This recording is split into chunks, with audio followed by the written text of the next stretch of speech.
Hi there, thanks for tuning in. I'm Daniel Patterson. This is everything that's going on in your neighbourhood for the month of July. So this has been a really crucial and important market wrap. A lot of the people out there in the street are coming up to us as agents and finding out what's going on in the marketplace. Has the current lockdowns slowed us down somewhat? So I've got some really interesting stats to tell you about how our organisation has performed over the past month to show you exactly how strong the market is and how lockdown hasn't really affected the way in which we're doing business or the market whatsoever. So let's just drill down and focus on some key numbers. We as an organisation over the past month did 1,272 buyer appointments. As a business, we sold 43 properties. The Des Moines office alone had a 100% success rate at auction online. So what that's all telling us is that not only has the buyers, but most importantly the sellers and the agents in our core market area quickly adapted and still enabled ourselves to continue to transact and get properties sold in our markets. Now out there just in the greater sort of property economy, Sydney also recorded a 2% price growth in the month of July. Now that might be a little bit less than what it was over in June, which was 3.7%. However, it's still a 2% rise upon the previous month. So what that's showing is that there is still a strong strength in the marketplace. The buyer demand is definitely outweighing the number of options available. And what we've also noticed is that the options available have actually shrunk somewhat. So what that actually means is even though we've still got quite a big and substantial buyer pool out there looking to buy into the area, they are very starved and limited for options.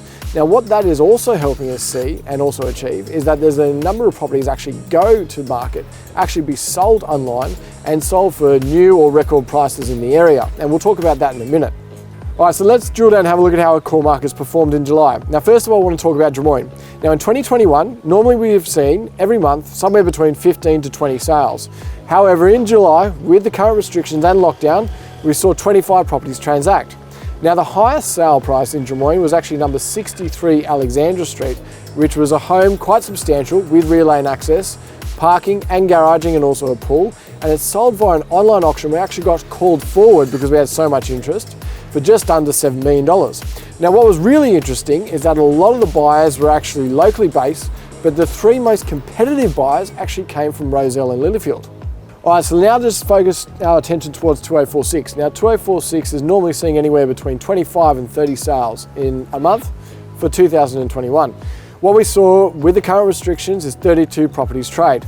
Now what was very interesting is there was a property which was 47B Burns Crescent, sold off market. Now it was a waterfront location, but traded for $8,250,000. Now this property is actually a new suburb record for the suburb of Chiswick. All right, now last of all I want to have a look at 2137. Now what we normally see is anywhere between sort of 30 to 35 sales transact in a month. However, in the past month, we saw 45 properties trade. Now 22 Kingston Avenue over in Concord was actually the highest sale price, which was a home which was quite set back from Majors Bay Road and more closer to the Concord Road. And that one traded for $5.5 million, which is quite a remarkable result for that area. So what all these results in July and the current restrictions in place forecast us in activity for the month of August. Well, essentially what we're going to see is less property coming on the market because people are apprehensive about selling in this climate. Now we get that, however, what we've noticed is there's quite some savvy sellers out there who are going on the market because they've identified the fact that there is less competition out there. We're still dealing with a tremendous and very large buyer pool. So what that means is you're going to have more competition on your home and more buyers with a laser focus on buying your property. Now what that essentially is going to mean is even though there'll be less properties transacting, I still think there's going to be some really strong results in the month of August and a couple of records possibly going to be broken as well. We as an agency have a tremendous amount of property coming on the market. A lot of our sellers have identified that there is less competition, so it's going to be a really exciting month, especially on the verge of moving into spring, to see a number of properties coming on the market and also what most interesting, to see what they're going to be trading at. My name is Daniel Patterson. Thank you so much for tuning in. Bye for now. I look forward to catching up with you and letting you know how your market went in the month of August.